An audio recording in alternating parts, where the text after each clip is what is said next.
اعوذ باللہ من الشیطان الرجیم بسم اللہ الرحمن الرحیم الحمد للہ والصلاة والسلام علی رسول اللہ آل رسول اللہ اما بعد فقد قال اللہ وابلغکم رسالات ربی وانا لکم ناصح امین۔ ناظرین، انبیاء علیہ السلام کی بعثت کا ایک اہم اور اصلی ہدف وہ اپنی امتوں کی اصلاح ہے، اور اصلاح امت نہ فقط انبیاء علیہ السلام کی زندگی کا ہدف رہا ہے بلکہ ہر نبی کی امت میں علماء اور دانشور ہوتے ہیں، ان کا بھی یہ فریضہ ہے کہ وہ ہمیشہ امت کی اصلاح کے لیے تگ و دو کریں، یعنی امت کے عقائد کی اصلاح، یعنی امت کے اخلاق کی اصلاح، یعنی امت کے نظام اور سماج کی اصلاح، یعنی امت کے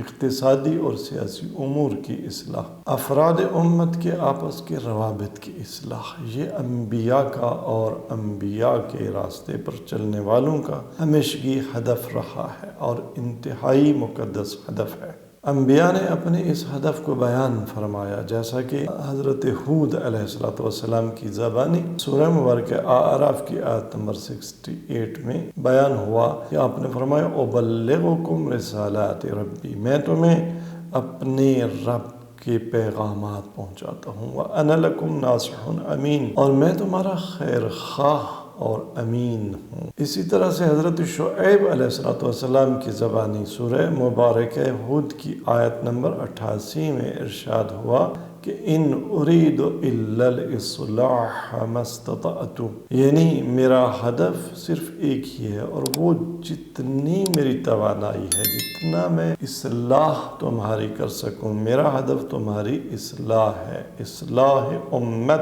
بنابراین انبیاء الہی کا ہدف ہوتا ہے، اور انبیاء کی جتنی طاقت و توان ہوتی ہے، اور انبیاء کے راستے کی راہی جو کہ سب سے پہلے علماء ہیں، پھر دانشور ہیں، پھر امراء ہیں، ان کی بھی سب سے بڑی کاوش اور محنت اور ہدف ان کا بھی یہی ہوتا ہے کہ وہ اپنے معاشرے کی اصلاح کر دیں۔ لہٰذا اصلاح امت کے لیے تگ و دو کرنا یہ ہر عالم اور ہر دانشور کا، جو اپنے آپ کو اپنے نبی سے منسلک سمجھتا ہے، جو اپنے آپ کو اپنے نبی کے راستے کا راہی سمجھتا ہے، یہ اس کا فریضہ ہے کہ وہ ہمیشہ اپنی امت کی اصلاح کے لیے تگ و دو میں لگا رہے اور امت میں پائے جانے والے ہر بگاڑ اور فساد کو ٹھیک کرنے کی کوشش کرے۔ لیکن اصلاح امت کی شرائط ہیں، ظاہر ہے ہر کام کی شرائط ہیں، تو وہ شخص جو یہ سمجھتا ہے کہ میں اصلاح امت کا کام انجام دے رہا ہوں، اس کی چند ایک شرائط ہیں، ان شرائط کے مہیا ہوئے بغیر اور مہیا کیے بغیر اصلاح امت کے لیے کسی بھی قسم کی کوئی کوشش کرنا وہ اصلاح کی بجائے فساد اور گمراہی کا سبب بن جاتا ہے۔ اصلاح امت کے شرائط اور اس کی کنڈیشنز میں سے سب سے پہلی شرط یہ ہے کہ جو مصلح ہے، وہ جس امر کی اصلاح یا جو اصلاح کرنا چاہتا ہے، وہ واقعاً اور حقیقی معنی میں اصلاح ہو۔ ایسا نہ ہو کہ ایک چیز فساد ہو اور وہ یہ سمجھ رہا ہو کہ اصلاح ہے، اس کے پاس اصلاح ہونے کی اور اپنی ایکٹیویٹی کی تعمیری ہونے کی واضح دلیل ہو، روشن دلیل ہو، وہ ایک ایسا مطلب ہو جو روز روشن کی طرح، جو اظہر من الشمس ہو کہ یہ بات اصلاح امت کی اور خیر خواہی امت کی بات ہے۔ بنابراین اسے اگر کہیں یہ شک ہو کہ میں جو بات کر رہا ہوں، میں جس اصلاح کی بات کر رہا ہوں، واقعاً یہ اصلاح کی بات ہے بھی صحیح یا نہیں، تو ایسی بات میں اور ایسے کام میں وہ نہ الجھے۔ اس پر دیکھیں دلیل جناب حضرت شعیب علیہ السلام کا یہ جملہ، ان کنت علی بینۃ من ربی، کہ آپ نے فرمایا کہ اے میری قوم، کیا تم نہیں دیکھتے کہ میں اگر اپنے رب کی طرف سے بینہ اور واضح راستے پر اور آشکار ہدایت پر نہیں ہوں؟ پھر فرمایا ان اريد الا الاصلاح ما استطعت، تو میں کیا چاہتا ہوں کہ میں جتنا کر سکوں اصلاح کروں، بنابراین مصلح کو یقین ہونا چاہیے کہ میں جو بات کر رہا ہوں وہ واقعاً اصلاح کی بات ہے اور اس میں فساد کا کوئی شائبہ نہ ہو۔ دوسری شرط ایک مصلح کے لیے اور اصلاح کے لیے یہ ہے کہ مصلح جس بات کو کہنا چاہتا ہے اسے اچھے انداز، اچھے وعظ و نصیحت اور احسن اور تعمیری انداز میں وہ بات کرے۔ ادعو الی سبیل ربک بالحکمت والموعظۃ الحسنہ، اس کے پاس جو بات بیان کر رہا ہے اصلاح کے لیے اس کی حکمت موجود ہو، اس کی عقلی دلائل موجود ہوں، اس کی صحت پر برہان موجود ہو اور حکمت اور دانائی کی بات ہو، اور موعظہ حسنہ کے ساتھ، گالم گلوچ کے ساتھ، سخت بیانی کے ساتھ، انتقام جوئی کی کسی حس کے ساتھ نہیں ہو بلکہ موعظہ حسنہ پر مشتمل ہو۔ یہ دوسری شرط ہے مصلح امت کی اور اصلاح امت کی۔ اصلاح امت کی تیسری شرط یہ ہے کہ جو مصلح ہے اس کو حقیقی معنوں میں نبی کے امتیوں کا اور پوری بنی نوع بشر کا حقیقی معنوں میں خیر خواہ ہونا چاہیے، اور اس کو اتنا خیر خواہ ہونا چاہیے کہ وہ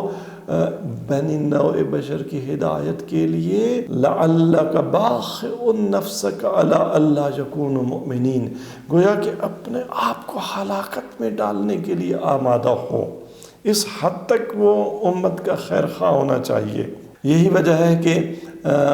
انبیاء کو خداوند تبارک تعالیٰ نے اپنی قوم کی نسبت اخ کا عنوان دیا، اور اخوت خیر خواہی کی علامت اور اس کا سمبل ہے۔ لہٰذا خداوند تبارک تعالیٰ نے حضرت ہود کو جب قوم عاد کی طرف بھیجا تو کیا فرمایا؟ وَإِلَىٰ عَادٍ أَخَاهُمْ هُودًا، اور حضرت ہود کیا کہتے ہیں اپنی قوم سے؟ أُبَلِّغُكُمْ رِسَالَةِ رَبِّي وَأَنَا لَكُمْ نَاصِحٌ أَمِينٌ، ناصح خیر خواہ ہو، امین ہو۔ اور جب سمود کی طرف حضرت صالح کو بھیجتے ہیں تو ارشاد ہوتا ہے وَإِلَىٰ ثَمُودَ أَخَاهُمْ صَالِحًا، اور حضرت صالح اپنی قوم سے کیا فرماتے ہیں؟ وَقَالَ يَا قَوْمِ لَقَدْ أَبْلَغْتُكُمْ رِسَالَةَ رَبِّي وَنَصَحْتُ لَكُمْ، اے میری قوم میں نے تمہیں اپنے رب کا پیغام پہنچایا ہے، وَنَصَحْتُ لَكُمْ، اور میں نے تمہاری خیر خواہی چاہیے۔ اور سرکار رسالت محمد صلی اللہ علیہ وسلم کے بارے میں ارشاد فرمایا اور سرکار سے خطاب فرمایا کہ لعلک باخع نفسک علی الا یکونوا مؤمنین، کہ اتنے خیر خواہ ہیں حضرت صلی اللہ علیہ وسلم بنی نوع بشر کے، اپنی امت کے مشرکین کے جو ابھی تک ایمان نہیں لائے، کہ گویا آپ اپنے آپ کو گھائل کر دیں۔ تو بنابراین مصلح کی تیسری بڑی خصوصیت اور صفت وہ اصلاح امت میں مخلص ہونا اور ہر قسم کی غرض ورزی سے پاک ہونا ہے۔ اور چوتھی صفت ایک مصلح امت کی وہ یہ ہے کہ وہ اصلاح امت کے راستے میں پھر کسی ملامت سے، کسی سرزنش سے نہ ڈرتا ہو۔ لا یخافون فی اللہ لومۃ لائم، وہ اللہ کی راہ میں کسی ملامت کرنے والے کی ملامت سے نہیں ڈرتے، حق کی بات کرے، اصلاح کی بات کرے، چاہے اس بات کے کہنے پر اس کی کوئی کتنی بھی ملامت کر لے، اور ملامت کرنے والوں سے انتقام جوئی کے درپے نہ ہو۔ اور پانچویں اور آخری صفت ایک مصلح کی وہ یہ ہے کہ وہ جو اصلاح کے لیے تگ و دو کر رہا ہو، اصلاح کے عمل میں خود اپنی تگ و دو کا نتیجہ دنیاوی محاسبات کی بنیاد پر نہ لینا چاہتا ہو، بلکہ اس کا کام ہو محنت کرنا اور انجام امر کو وہ خدا پر چھوڑ دینا۔ لہٰذا جو حقیقی مصلح انبیاء علیہ السلام ہیں یا ان کے راستے کے راہی ہیں، ان کی منطق اصلاح امت کی ایک پروسیس میں یہی ہوتی ہے کہ وہ کہتے ہیں وَمَا تَوْفِيقِي إِلَّا بِاللَّهِ عَلَيْهِ تَوَكَّلْتُ وَإِلَيْهِ أُنِيبُ، اس کا توکل بھی خدا پر ہو، وَإِلَيْهِ أُنِيبُ، اور وہ امت کا معاملہ خدا پر چھوڑ دے۔ یا حضرت نوح علیہ السلام کی زبانی قرآن ارشاد فرماتا ہے وَلَا يَنْفَعُكُمْ نُصْحِي إِنْ أَرَدْتُ أَنْ أَنْصَحَ لَكُمْ إِنْ كَانَ اللَّهُ يُرِيدُ أَنْ يُغْوِيَكُمْ هُوَ رَبُّكُمْ وَإِلَيْهِ تُرْجَعُونَ۔ حضرت نوح نے اپنی قوم سے کیا فرمایا؟ میری نصیحت تمہیں نفع نہیں دے گی، إِنْ أَرَدْتُ أَنْ أَنْصَحَ لَكُمْ، چاہے میں تمہیں تمہاری خیر خواہی کرنا بھی چاہوں، لیکن ان کان اللہ یرید ان یغویکم، اگر خدا ایک قوم کو گمراہ کرنا چاہے، یا خدا ظاہر ہے خدا گمراہ قوم کی بدعمالیوں کی بنیاد پر قوموں کو کرتا ہے، وگرنہ خدا نے انبیاء بھیجے خدا نے اس لیے کہ امتوں کی اصلاح ہو۔ تو نبی کی لاجک یہ ہے کہ نبی یہ کہتا ہے کہ میں اگر تمہاری اصلاح کرنا بھی چاہوں، لیکن تمہاری بدعمالیوں کی وجہ سے خدا تمہیں گمراہی میں رکھنا چاہے تو میں بھی تمہاری اصلاح نہیں کر سکتا۔ تو بنابر یہ ریسپانس لینا اپنی بات کا کہ میں نے جو بات کی ہے اس پر اصلاح حتماً ہونی چاہیے، نہیں۔ دیکھیں، ایک مصلح کا کام ہے کہ وَمَا عَلَيْنَا إِلَّا الْبَلَاغُ الْمُبِينُ، یا وَمَا عَلَيْكَ إِلَّا الْبَلَاغُ الْمُبِينُ، وہ بات کو پہنچا دے۔ آگے اصلاح ہوتی ہے نہیں، اس کے بہت سارے اور عوامل ہیں، اور اگر کہیں وہ دیکھے کہ اصلاح نہیں ہو رہی تو امت کو گالیاں دینا شروع نہ کر دے، ان کو برا بھلا کہنا شروع نہ کر دے۔ اس نے اپنا کام انجام دے دیا ہے، اب کوئی اصلاح پا گیا تو اس کی نیک بختی، اور اگر کوئی اصلاح نہیں پایا تو اس کی بدبختی اور شقاوت کہ خداوند تبارک تعالیٰ نے اس کے مقدر میں اصلاح نہیں رکھی ہے۔ تو یہ 5 پیرامیٹرز ہیں اس حقیقی مصلح کے، جو مصلح ہے اور نبی کی امت کی اصلاح چاہتا ہے۔ وہ نبی کا امتی عالم دین ہو، دانشور ہو، اگر اس میں یہ 5 خصوصیات ہوں تو سمجھ لے وہ حقیقی مصلح ہے، وہ نبی کے راستے کا راہی ہے، اور اس نے امت کی اصلاح کا بیڑا اٹھایا ہے۔ لیکن اصلاح کے یہ اگر خصوصیات، یہ پیرامیٹرز کہیں نہیں ہیں تو ایسے شخص کو مصلح سمجھنا نہیں چاہیے، بلکہ اسے مفسد قرار دینا چاہیے، اور مفسد کو کبھی بھی فالو نہیں کرنا چاہیے، اسے سبسکرائب نہیں کرنا چاہیے، اس کو سننا نہیں چاہیے، اس کی پبلسٹی نہیں کرنی چاہیے، کیونکہ اللہ تبارک تعالیٰ نے فساد پھیلانے کی ممانعت بھی کی اور مذمت بھی کی ہے۔ ارشاد پروردگار ہے وَلَا تَبْغِ الْفَسَادَ فِي الْأَرْضِ إِنَّ اللَّهَ لَا يُحِبُّ الْمُفْسِدِينَ، زمین میں فساد نہ پھیلاؤ، بے شک اللہ تبارک تعالیٰ مفسدین کو پسند نہیں کرتا۔ تو امت کا فرض بنتا ہے کہ وہ مصلح حقیقی کی پیروی کریں، اسے فالو کریں، اسے سبسکرائب کریں، اس کی پبلسٹی کریں، لیکن جو مصلح نہیں ہے، جو مفسد ہے، تو خداوند تبارک تعالیٰ نے روکا ہے، اور مفسد کی پیروی کرنے سے، اس کو سننے سے، اس کی بات کو آگے پھیلانے سے، فارورڈ کرنے سے، سبسکرائب کرنے سے، مفسد کے پیچھے نہیں چلنا۔ اللہ تبارک تعالیٰ نے روکا ہے اس سے، اور مفسد کی نشانیاں بیان کی ہیں قرآن کریم نے،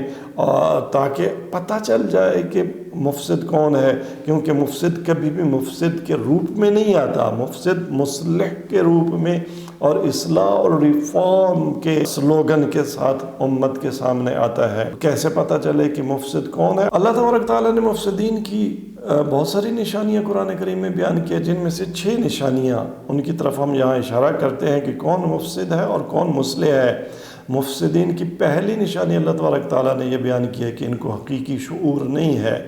جاہل ہیں۔ لہٰذا سورہ مبارکہ بقرہ کی آیت نمبر 12 میں ارشاد پروردگار ہوتا ہے الا انہم هم المفسدون ولکن لا یشعرون۔ مفسدین کی علامت یہ ہے کہ انہیں شعور نہیں ہے، ہیں فسادی، فساد پھیلا رہے ہوتے ہیں، لیکن انہیں پتہ نہیں چلتا کہ ہم فساد پھیلا رہے ہیں یا اصلاح کر رہے ہیں، انہیں اس بات کی کا ادراک ہی نہیں ہوتا۔ لیکن قرآن بتاتا ہے کہ لا یشعرون، یہ جاہل لوگ ہیں، یہ حقیقت کو نہ جاننے والے لوگ ہیں۔ لہٰذا مفسد کی بات ابتدا میں ہو سکتے تعمیری لگے، ہو سکتے برہانی لگے، ہو سکتے استدلالی لگ رہی ہو، لیکن جب بھی وہ اہل علم کے پاس وہ بات جائے گی، اہل منطق کے پاس قضاوت کے لیے بات جائے گی، اہل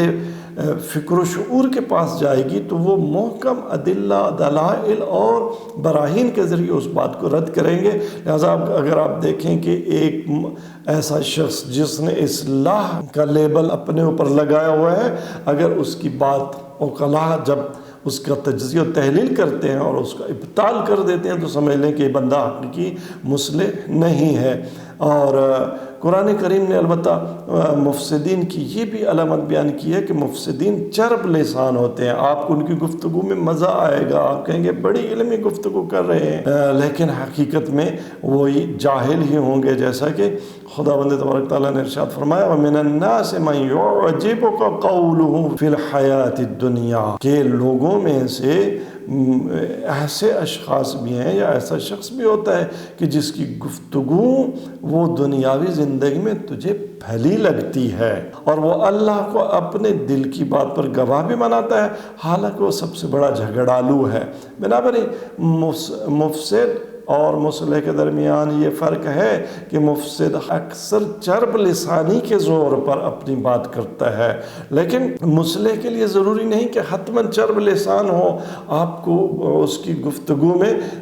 جو ہے لذت محسوس ہو. بات لذت کی نہیں ہے، بات صحت کی ہے، بات صحیح ہونے اور برہانی ہونے یا برہانی نہ ہونے کی ہے. معیار یہ ہے کہ کس کا بیان برہانی ہے، کس کا بیان عقل و منطق کے تقاضوں اور پیرامیٹرز کے مطابق ہے، اور کس کی باتیں بڑی فصیحانہ، بلیغانہ، شاعرانہ،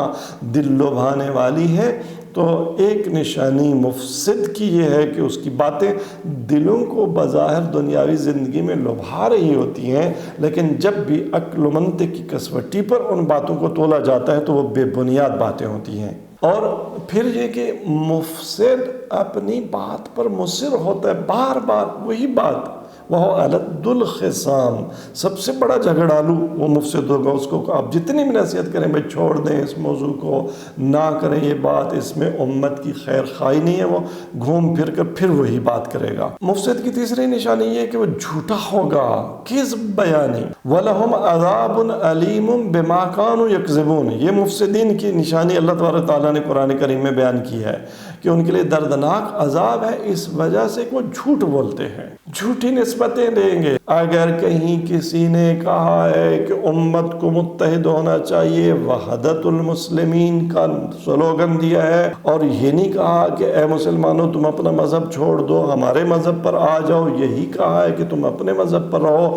ہم اپنے مذہب پر، لیکن آؤ عالم اسلام کے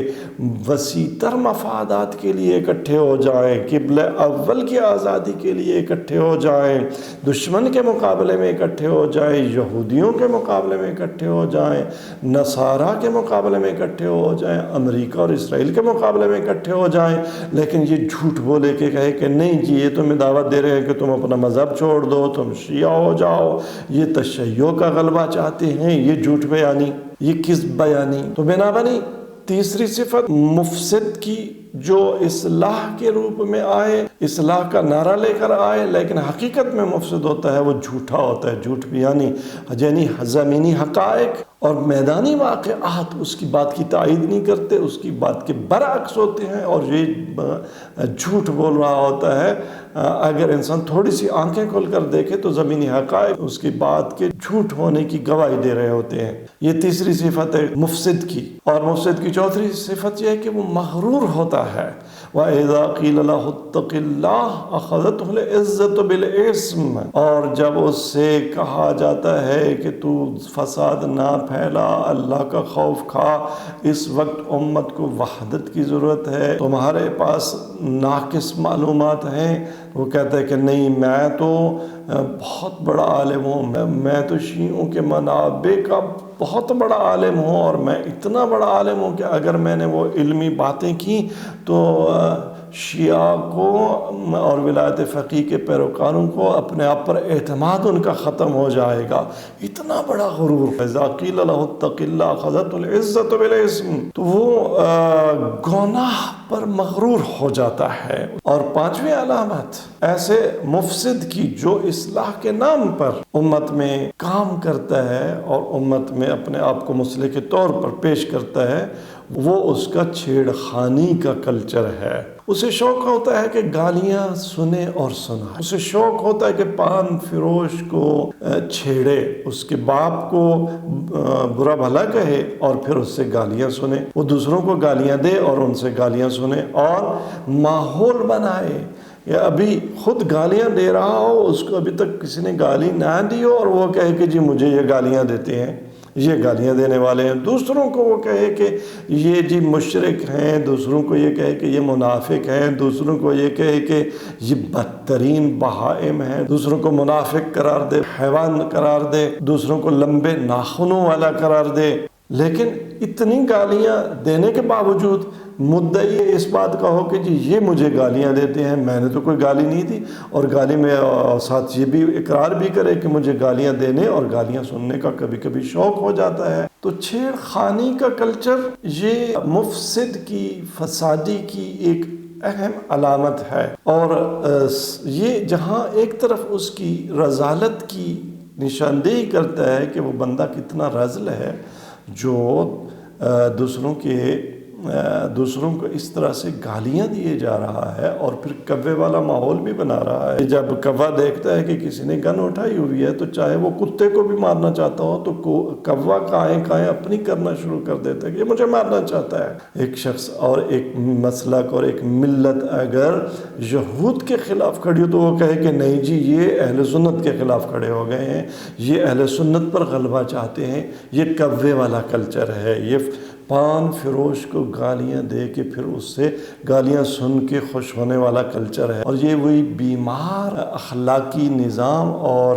تصوف ہے کہ جس میں چوری کر کے صدقہ دینا رواج پا جاتا ہے، کہ وہ کسی نے آ کے معصوم سے کہا کہ جی فلاں بڑا نیک ہے، بڑے صدقے دیتا ہے، تو آپ نے فرمایا کہ ذرا دقت کرو ذرا اس کے عمل میں۔ تو جب دقت کی گئی تو دیکھا کہ تنور سے روٹیاں اس نے چوری کی اور آگے جا کے صدقہ دے دیا۔ تو کسی نے پوچھا کہ تم نے کیا کیا ہے؟ تو کہا کہ میں نے چوری کی، چوری کا ایک گناہ ہے، میں نے صدقہ دیا، صدقے کی 10 نیکیاں ہیں، تو ایک میں نے گناہ کیا، اس کے مقابلے میں 10 نیکیاں کر لی ہیں۔ تو جب امام کو یہ بات بتائی گئی تو آپ نے فرمایا اس جاہل کو نہیں پتا انما یتقبل اللہ من المتقین، تقوی شرط ہے عمل کی قبولیت کی۔ چوری فسق ہے، چوری کر کے صدقہ دینا یہ اللہ قبول نہیں کرتا، اس پہ 10 نیکیاں نہیں ملتی۔ پان والے کو گالی دے کے گالیاں سننا اور پھر کہنا کہ میں جی ملامت کرنے والے کی ملامت پر مجھے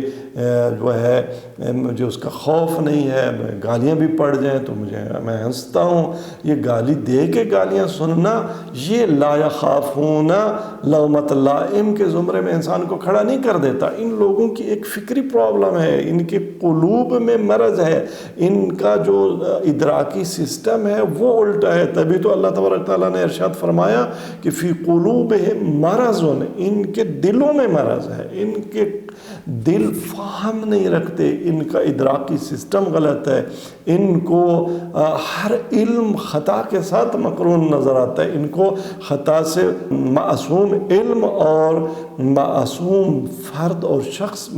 پوری دنیا میں کوئی نظر نہیں آتا، لہٰذا ان کی فکری یہ خطائیں اور ان کو اکساتی ہیں کہ یہ پان فروش کو گالیاں دیں، یہ تنور سے روٹی چوری کر کے آگے اسے صدقہ دیں، یہ شیعوں کو گالیاں دیں، یہ ولی فقیہ کو منافق کہیں، یہ ولی فقیہ کو مکار کہیں، یہ انہیں جھوٹا کہیں، یہ انہیں کیا کیا کہیں، وہ سب آپ سن سکتے ہیں۔ تو یہ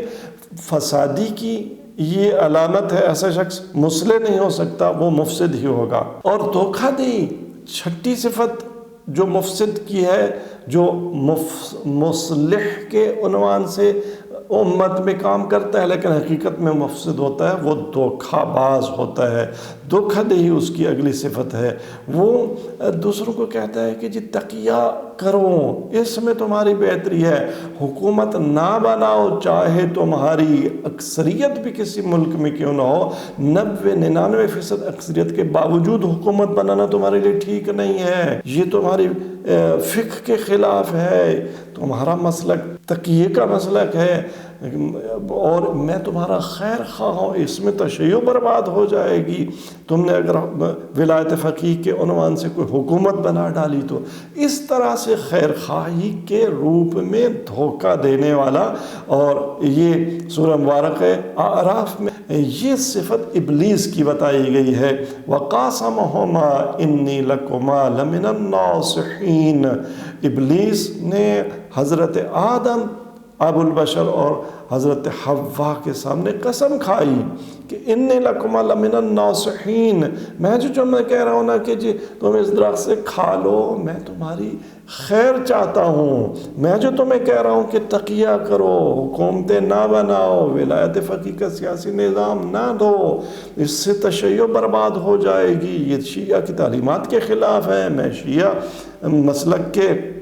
فقہا، مراجع اور ان کے منابع کی بنیاد پر یہ بات کر رہا ہوں۔ اس انداز سے حاضر ہونا، ابلیسی رنگ میں دھوکہ دینا اور قسمیں کھانا کہ میں تمہاری خیر چاہتا ہوں، اور اپنے آپ کو مصلح کے طور پر پیش کرنا، اذا قیل لهم لا تفسدوا فی الارض قالوا انما نحن مصلحون۔ تو یہ 6 وہ علامات ہیں جن کے ذریعے ایک مفسد کو مصلح سے پہچانا جا سکتا ہے کہ اس کے بیان میں کذب ہوگا، اس کے بیان میں غرور ہوگا، اس کے بیان میں پان فروش کو چھیڑنے والی لاجک اور منطق ہوگی، اس کے بیان میں دھوکہ دہی ہوگی، اس کے بیان میں بے شعوری ہوگی، بے فکری اور بے برہانی ہوگی۔ تو یہ وہ نشانیاں ہیں جن کے ذریعے سے ایک مفسد کو پہچانا جا سکتا ہے۔ تو ہم جو پیغام دینا چاہتے ہیں وہ یہ ہے امت کے لیے، امت اسلام کے لیے، کہ وہ آج کل سوشل میڈیا کا جو دور ہے جس میں ہر شخص اپنے آپ کو امت کا مصلح بنا کے پیش کر رہا ہے اور امت کی خیر خواہی کے دعوے سے امت میں فساد پھیلانے کی کوشش کر رہا ہے۔ امت کے پاس یہ پیرامیٹرز ہونے چاہیے کہ مصلح کون ہے اور مفسد کون ہے۔ ہم نے مصلح کے قرآنی معیارات بھی بتا دیے، مفسد کے قرآنی معیارات بھی بتا دیے، اور ان سے واضح ہو جاتا ہے یہ معیار لے کے چلیں جہاں اصلاح نظر آتی ہے آپ کو، اور اصلاح کے معیارات جس شخص کی گفتگو میں، جس کے بیان میں نظر آتے ہیں، اسی کو فالو کریں، اس کی بات سنیں، اس کو سبسکرائب کریں، اور جس کے بیان میں آپ کو مفسد کے تمام نشانیاں یا اغلب نشانیاں نظر آتی ہیں اس کے پیچھے نہ چلیں، چاہے دنیاوی لحاظ سے آپ کو ان کے بیان میں بڑی بلاغت اور فصاحت بھی کیوں نہ نظر آ رہی ہو۔ وما علینا الا البلاغ المبین۔ والسلام علیکم ورحمۃ اللہ وبرکاتہ۔